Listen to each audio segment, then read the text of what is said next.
Ford Raptor 2.0 by turbo. So ang issue nito, transmission. So fast forward tayo, binaba natin yung transmission.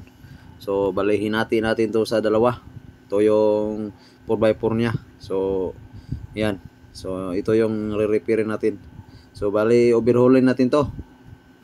So fast forward tayo. So tapos na nating mawaskag. So ito na time, balik natin to, yung mga lining.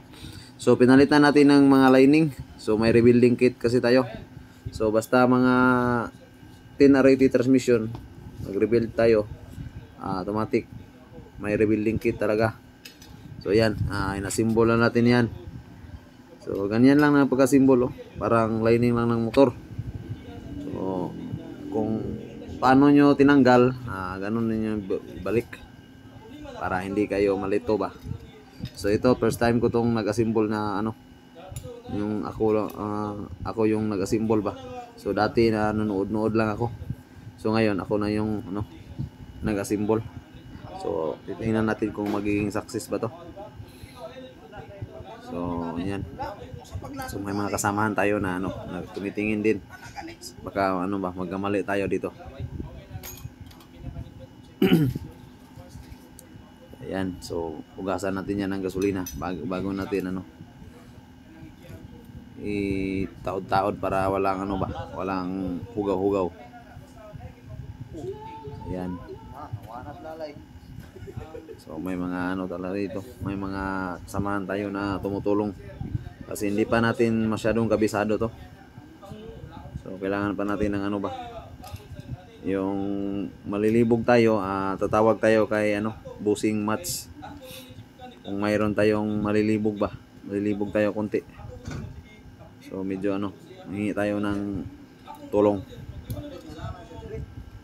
So dito, ito yung transmission ng Raptor na 2.0. Bali 10R80 ito. So ayan. So may mga lock pa yan.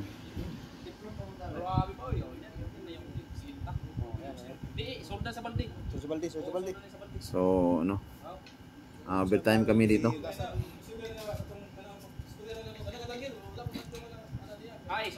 So kailangan naman itong matapos ngayon para kinabukasan isasalpak na.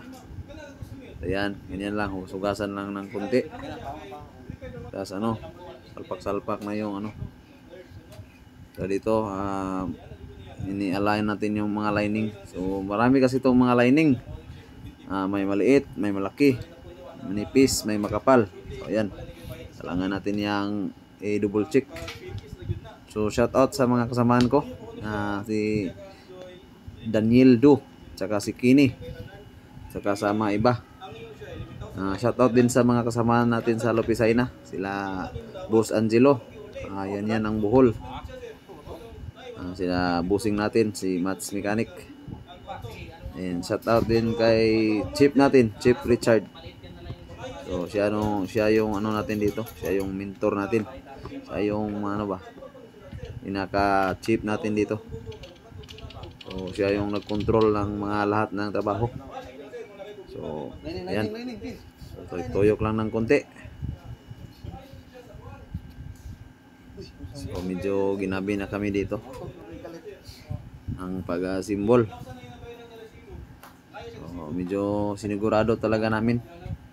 Yan nagpa-cute pa yung punto. So yan, fast forward tayo. Medyo natapos na natin. So yung kulang, ball body, nakataod na yung oil pump. So yan, alas 10:30 na ng gabi. So medyo dito na time, medyo tapos na tayo. So ipagpatuloy natin to pag kinabukasan na. Yan yan yung mga kasamahan ko. Yan yung busing natin, si Boss J. So yan, tinituyok natin, baka umungot-ungot ba. So fast forward tayo diyan. Yan, ikabit natin yung ball body lang yung kulang. So bukas na natin yan ipagpatuloy. Salpak natin yan. Ayun, fast forward na tayo. So naikabit na ng mga kasamahan ko. Ang bilis ng magtanggal at magkabit yung mga kasamahan ko ba. Yan salpak na, tao na yung transmission. So kulang na lang yung 4x4. Saka ito yung malakasang jack namin, no. Kahoy na mansanitas. Ito yung malakasang jack namin. Ito yung gamit namin dito. So mahal yan, hindi kayo makabili yan ng kung saan saan. So dito lang sa amin meron kami yan. PM lang kayo pag kailangan kayo ng jack ba. So ayan. So tapos na ang salpak. So ano yan, test drive na agad after nating program. Kailangan pa siyang i-program para magayos-ayos yung takbo. So yan, pinatakbo na natin ng malakas, umabot ng 100. So ayan, yan. So okay na siya. So salamat sa inyo sa papanonood. Salamat. So at least na okay na yung rebuild natin. So thank you for watching.